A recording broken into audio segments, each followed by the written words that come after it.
This eruption of the people's frustration and the motivated, enlightened citizenry was sufficient enough to produce a wave that even the brainwashed security forces of the state who were sent to EDSA to confront the citizenry eventually got convinced of the rightness of the cause that the people were espousing.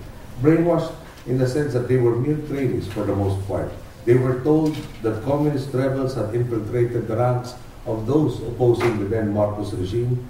They were made to fear for their lives, and they were, even something as simple as being fed was not done.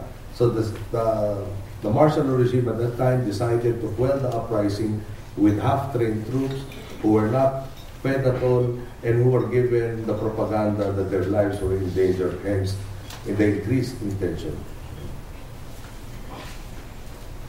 PCIJ, and I'm sorry if I'm brown-nosing PCIJ, but they really have been at the forefront of what media should be in this country.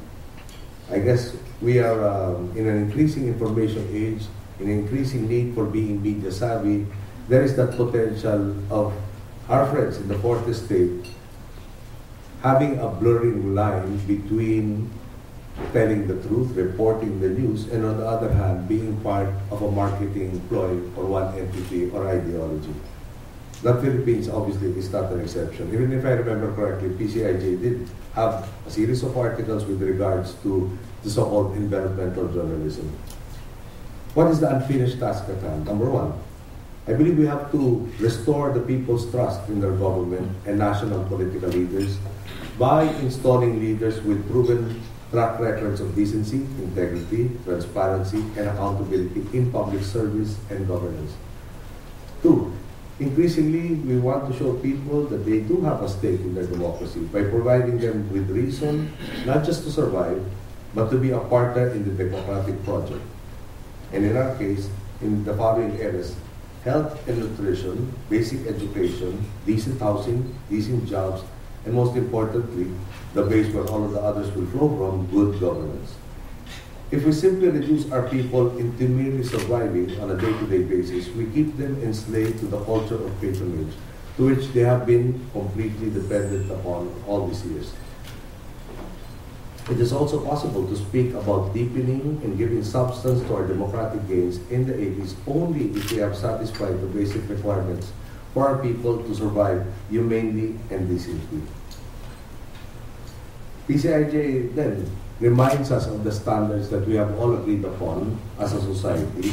If I may just suggest, those of us who tend to be criticized every now and then, or in other instances, almost all the time, and they do deserve it, we would have a better dialogue and a more concrete, more ability to concretize the common goal if, on the other hand, instead of merely criticizing, we consciously promote alternatives to that which is existing. Always with the focus of not degenerating into personal attacks, but rather in the sense that there is, from time to time, a need to redirect all of our people, be they in government or out of government, towards that which can be attained rather than to merely accept that which is existing.